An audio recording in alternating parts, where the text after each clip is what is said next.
And on behalf of our group, Misty and I would like to welcome you to the Nancy Kelly Memorial Lecture. Nancy Kelly was a beloved professor of English Studies here at Fitchburg State University for many years. Throughout her time in the classroom, Nancy modeled and embodied all that is best in teaching. She was kind, she was enthusiastic, and she was innovative. Her students knew that she cared deeply for them as professionals and as people. She was the type of teacher that I strive to be, and the type of teacher that I hope my students will be. Her legacy and her memory remain a guiding light in our department. Another legacy that we treasure, particularly as the current co-coordinators of the Women, Gender, and Sexuality Studies Faculty Working Group, is Nancy's deep commitment to the Women's Studies program. Not only was she one of the founders, but she remained the sole coordinator until her untimely passing in 2014. This year, we were happy to have writer Renee Graham. Renee Graham is the associate editor at the Boston Globe and a columnist for the Boston Globe's op-ed page. She's also a regular contributor on WBUR's Radio Boston. Graham has appeared in many documentaries, including the Decade series on CNN, including the 1980s, 1990s, and the 2000s. I'm not sure if she was in the 1960s and the 1970s ones. If you get a chance to watch them, they're on Netflix. They're really good. And she was also in a documentary series, remastered The Two Killings of Sam Cooke. 6 months before the 2018 midterm elections, Nancy Pelosi, then Minority House Speaker, paid a visit to the Boston Globe. She was in town for a fundraiser, and she called her editorial page editor and set up a meeting with the paper's editorial board, of which I am a member. But not surprisingly, on this day, the meeting was standing room only. That's because we had a lot of questions for Pelosi. After all, she was the leader of the beleaguered House Democrats, some of whom desperately wanted her out of the speaker's chair. Massachusetts Congressman Seth Moulton led the anti-Pelosi charge, saying that Democrats needed, quote, a new generation of leadership to be honest about the problems that we face. So with Pelosi seated at our conference table, we were ready to pounce. I asked Pelosi to respond to the mounting criticism from within her own party, and she made it clear that when the Democrats regained the House, she had every intention of running for Speaker again. She spoke of the Dems' victory and her re-election to Majority House Speaker as if it were a foregone conclusion. She said, "We will win. I will run for Speaker. I feel confident about it, and my members do too. It's important that it not be 5 white guys at the table, no offense." She was referring to the 2 top leadership jobs in the House and the Senate and the presidency. She said, "I have no intention of walking away from that table." But Pelosi, a political veteran with 40 years in the DC trenches, understood the depth of the moment in a way that many of us in the media had yet to fully grasp. The pushback against Donald Trump, the so-called blue wave, wasn't just something brewing on social media or in massive marches. The turmoil of this administration was inspiring, even compelling people, especially women, to become more deeply engaged in politics, and not just as voters, but as candidates. If you pick up a newspaper, watch the cable news networks, or read political websites, you might not even know any women were running, let alone 6 of them. Even after a woman-led blue wave last fall, even with a record number of women running for this nation's highest office, it's men who are garnering the vast majority of the media's attention and the public's fascination. Elizabeth Warren is out there talking about policies to improve affordable housing, alleviate income inequality, and proposing a new corporate tax rate. But hey, Beto O'Rourke stood on a coffee table counter. For the women candidates, there are discussions about whether they're likable enough to win. That nonsense dogged Hillary Clinton through both of her presidential campaigns, and it's rearing its stupid, sexist head again. One day after Elizabeth Warren declared her candidacy, Politico ran this headline: "How does Elizabeth Warren avoid a Clinton redux?" Written off as too unlikable before her campaign gets off the ground. Meanwhile, we currently have a president who publicly ridicules and belittles anyone who crosses him and fires cabinet members by tweet. Women candidates are never just running against an opponent. They're running against centuries of sexism and misogyny. It happened in 2016, and it's already happening again.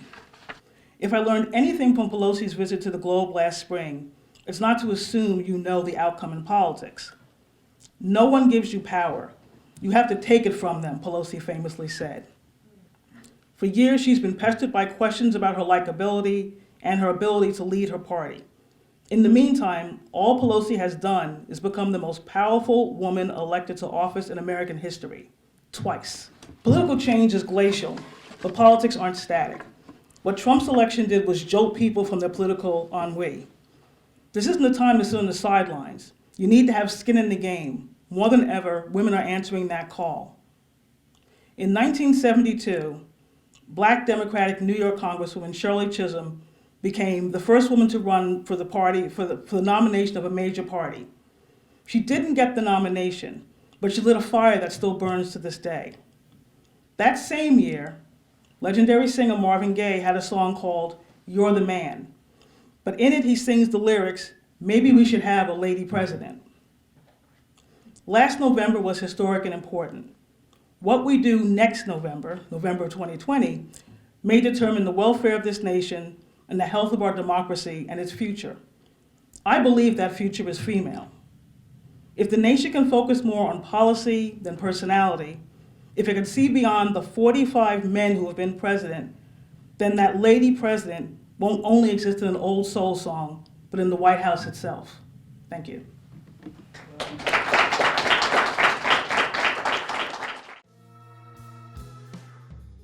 Next on North Central Journal.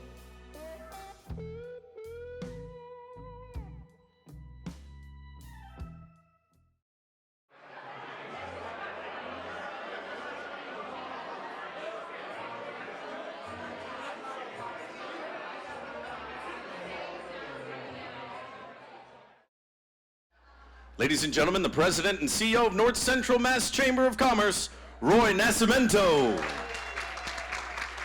Thank you. Thank you very much. Good evening, everyone. Is everyone having a good time? It's a great event. So I want to, my role is to thank all of the organizations that helped make today's reception possible. But before I do that, I want to thank all of you for attending this evening. Not only attending, but also for your long-standing support and commitment to this organization. It is all of you that have helped fuel the chamber and have helped make all the great work that we do in the communities here in North Central Massachusetts possible. So a big thank you to all of you. As I look back on the 35 years of our history, I'm filled with pride and just admiration and respect for everything that we've been able to accomplish. The impact that this organization, business people, and community leaders working together to better the community and to more specifically to better the region. So we've accomplished a lot, and all of you deserve credit for that. All of you as our members are the lifeblood of this organization. So a big thank you for your support. I'd also, just want to tell you, we have a proud history, but we're not standing still. We have some really aggressive goals, we have a bold agenda to work collectively with the business community and community leaders to move North Central Massachusetts forward. So we look forward to working with all of you over the next 35 years and beyond to make this region the best place to live, work, and grow a business. So thank you very much. So I've got a couple of people I want to thank. So I have a few folks I need to recognize and thank. So first of all, I want to extend a big thank you to UMass Health Alliance for their support and top sponsorship of this evening's event. Health Alliance has been a long-standing member, a terrific partner in our organization, and really supports the work that we do. So a big thank you to Health Alliance. Can we have another round of applause?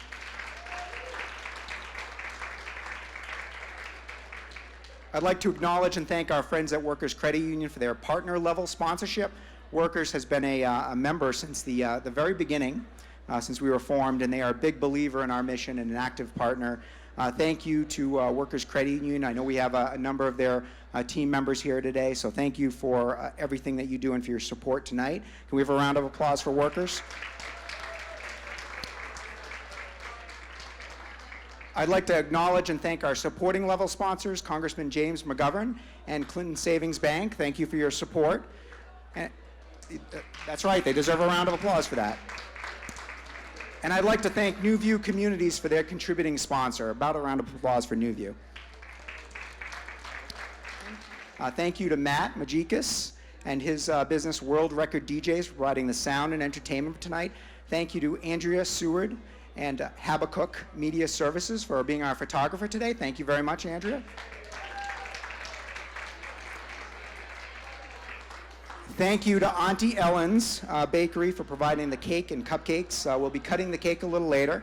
You know, it is our 35th birthday, so we're going to have some cake, and I hope you all partake of that. Thank you to LATV and FATV for filming tonight, and of course, a big thank you to Apple Hill Farm and Country Club for hosting us this evening. How about a round of applause for them? How's the food, drinks? Honestly, folks, we have got an outstanding partnership with the Chamber in the city of Fitchburg.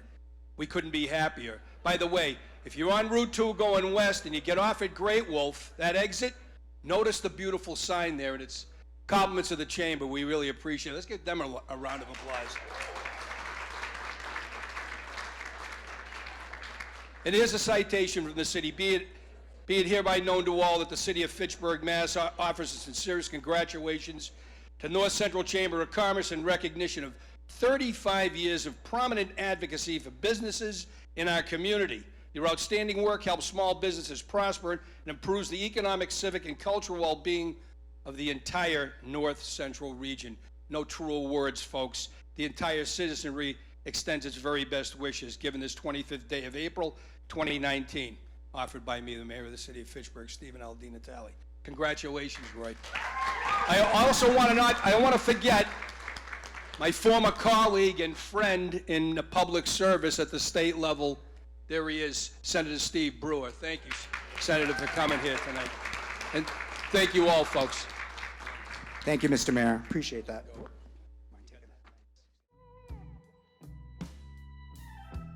Next on North Central Journal.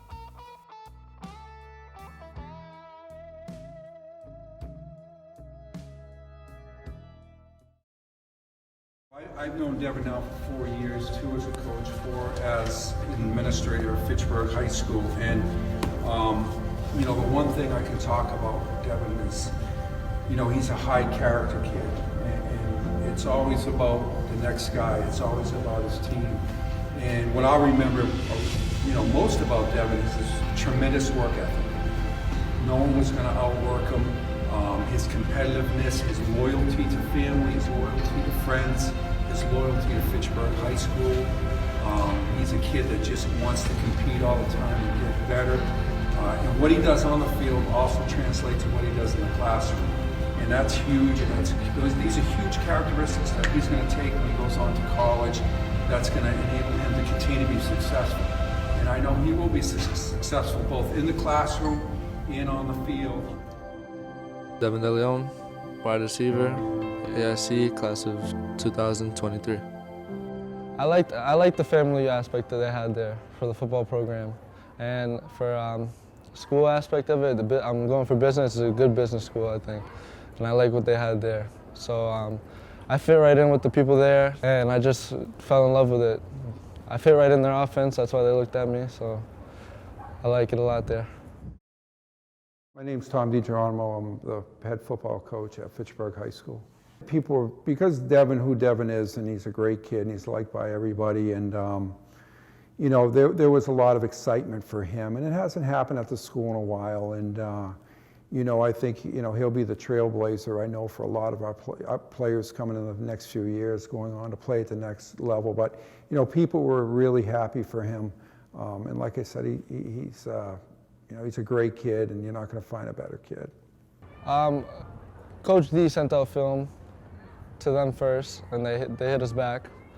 And they saw that I fit right in their offense. They thought I was a good fit for them, so. You know, recruiting's changed so much over the years now with social media, and now, you know, everybody's using Huddle, and, you know, coaches can go in and look at players. And then, you know, once, you know, kids now are going to prospect camps, so I think once Devin's name got out there, you know, then you start hearing from the coaches to find out how they're doing academically, what type of kids they are, you know, where they stand, what schools they're looking at. So it's different, but, you know, you play a role in it.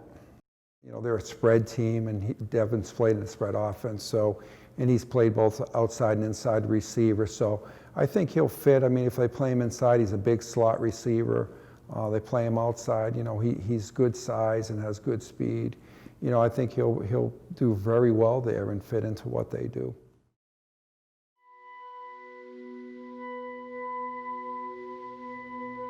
My name is Devin Deleon. I'm the father of Devin Deleon. I'm extremely proud, you know, and being the first generation of, you know, Deleons is something, you know, that is moving, you know, and it's a beautiful thing. And you know, he has his younger brothers looking up to him now, you know, so they got big shoes to fill. They were happy for me, obviously. They're proud of me. I'm the first one in my family to go to college, so it's new for them. They're getting used to it, and it's leading by example for my brothers. They're little. They don't know anything about, none of my family knows anything about this college stuff, and I'm the first one doing it, so I'm the role model of the family, so that's a big part for me. I talked to Dad, you know, a lot throughout the process, and you know, they're so proud of him, and he's the first, you know, member of their family to go on to college and, you know, have the opportunity to play college football, and they're really excited and appreciative of, you know, what he's done and how he's represented his family. I mean, he's a great kid, and he's a good community person, so he's really represented his family the right way and our school. So yeah, they're very proud of him. Love everywhere. They're all just proud of me. My coaches helped me through everything with all this, so without them I wouldn't really be here, so I thank them a lot. And teachers just congratulated me everywhere, and that's really it.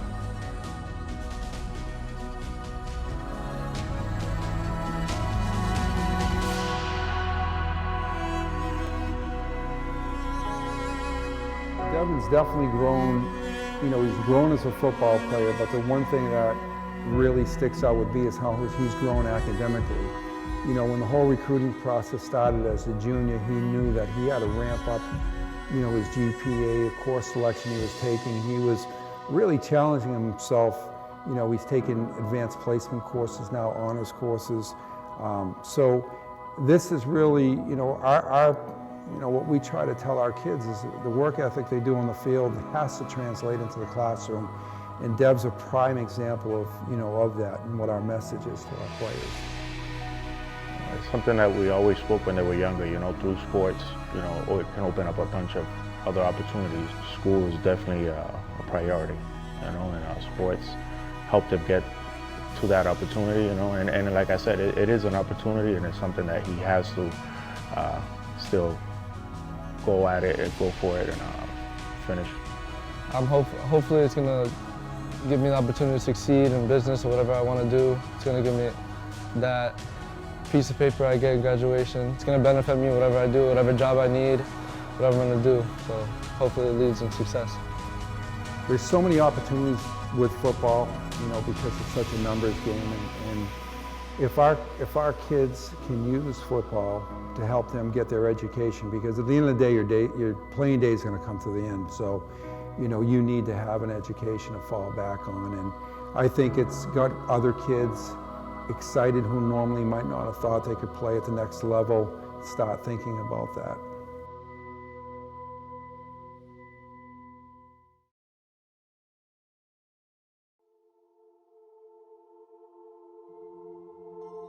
You know, he's worked extremely hard, and you know, this opportunity has come because of his work ethic, his unselfishness, you know, and I just think, you know, he's going to go out there and do a great job for them. Oh yeah, I'm nervous, big time. I went over there, I see all the boys there. Definitely when I go up, it's humbling. That's what it's going to be, the first practice. I'm nervous but excited. I'm ready to work, that's what I'm there for. I'll just say thank you for showing me a little bit, being a good example of how hard I got to work. Not impossible at all. Just work hard, trust what's going on here, what Mr. D has installed for us, all the coaches. Just work hard and everything will fall in place. Give me a second, I'm a little choked up here.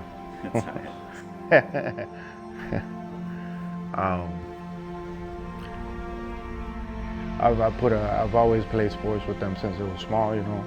It was a passion of mine. that I didn't, further down the road myself because, my situation is down the road. But it was something I always pushed on them, which was playing sports, and it's turned out beautiful, and I'm proud of him. I'm proud dad. So. Words really can't describe what the experience is like. This college recruitment process. I just got a lot of love from all my family, all my friends, the community. Everybody's been reaching out to me, and it's just, words can't describe it. It's just humbling. Near side, 30, 20, 10, touchdown!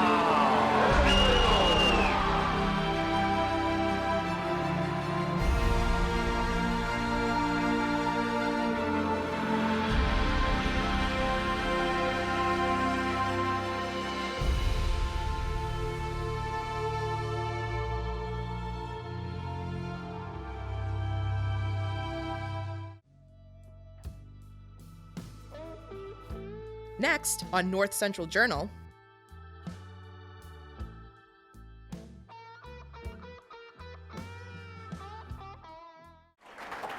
Thank you. Well, good evening, everybody.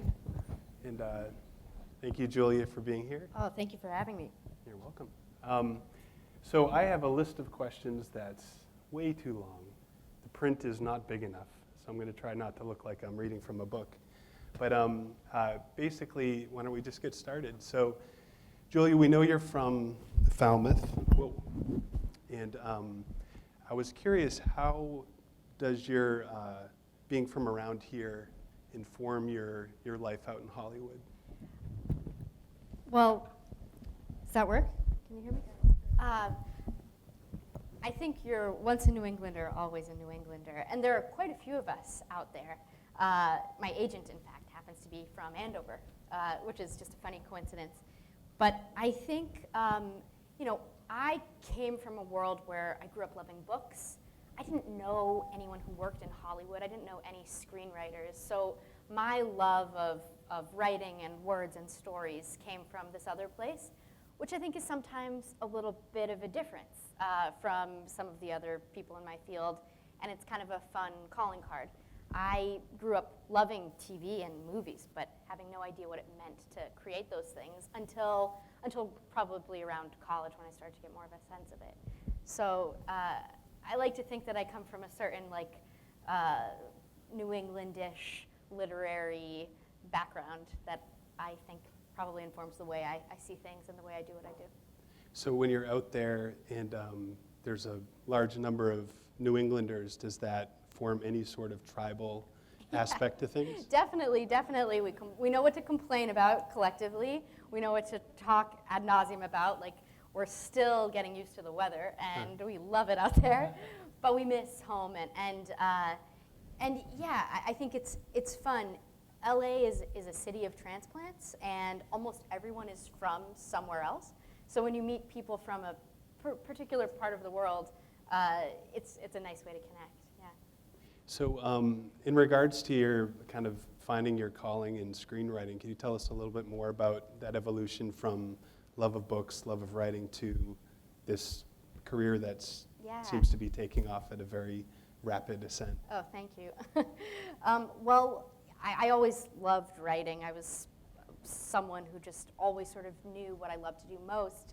As a kid, I wrote stories, and in high school, I wrote fiction, and in college, I took my first screenwriting class, and I really liked what it did for my writing. I liked being sort of forced out of the, for better or for worse, very internal college fiction that I was writing, and to have to focus on what characters say and what they do, and the rest being up to the audience to interpret was a really juicy creative challenge for me, and I liked that, and I sort of got the itch to keep working in that way, and probably around my junior year of college, I realized, oh God, I really want to do this, and I don't know exactly what that looks like. I want to be a writer in some way, and I don't want to do some other job and dream about writing a novel on the side one day. I really want to try to be a writer. What does that mean? So I took one path, and there are many.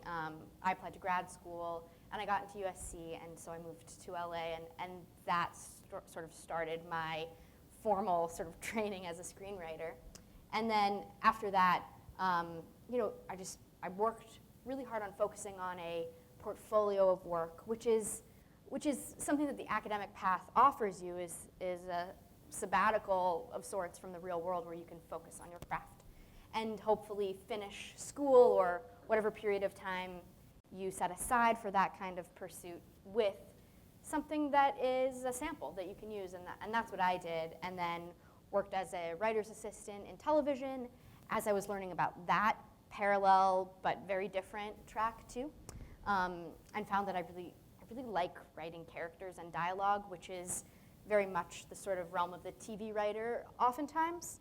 And then there are incredible feature jobs like this one that allow you to tell really human, grounded stories on film as well. But it made sense for me to sort of think of my career as doing a little bit of both. And I guess that's how I sort of got set free in this crazy world. Thank you all for the questions. And Julia, thanks for bearing with my book of questions. Oh, thank you. And Connie, pardon me, we're going to learn more about what's next, but thank you all for sitting here and listening to our conversation. A huge round of applause.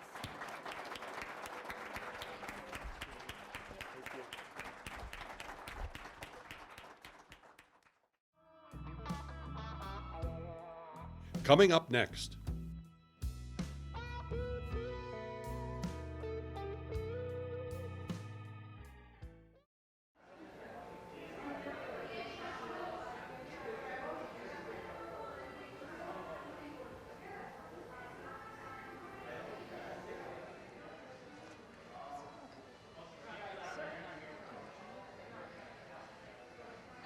Sure. Congratulations again. We had a nice conversation in the back area. What a beautiful job you did in this facility. We couldn't be happier that you're here in the city of Fitchburg.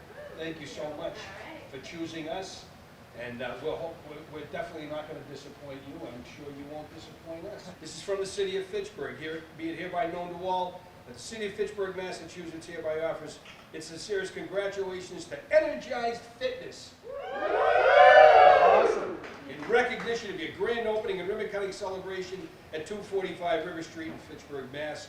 The entire citizenry extends its very best wishes for this memorable occasion and expresses the hope for future good fortune. 3, 1, 2, 3. Here it is! My name is Gary Burton, and I'm with Energized Fitness at our grand opening today. I want to thank everyone for coming and share our vision of personalized fitness and group training at our facility in Pittsburgh. The personal trainers at Energized Fitness are different because they customize the training goals to your personal needs and goals, where a lot of other gyms may not do that. They may have a program that they set up that they work through, but it's not necessarily customized to your own needs, and that's sort of what differentiates us from other fitness facilities. We also offer several group fitness programs that go along with the personal training as well in a more personalized space.